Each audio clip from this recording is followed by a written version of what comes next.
దైవం మానవ రూపంలో శ్రీ వెంకయ్య స్వామి గైలలో దైవం మానవ రూపంలో శ్రీ వెంకయ్య స్వామి గైలలో గొలగమూడిలో శ్రీ గురుదేవుడై వెలుగుటలీలే లోకంలో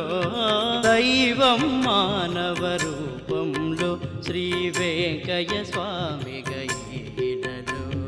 దైవం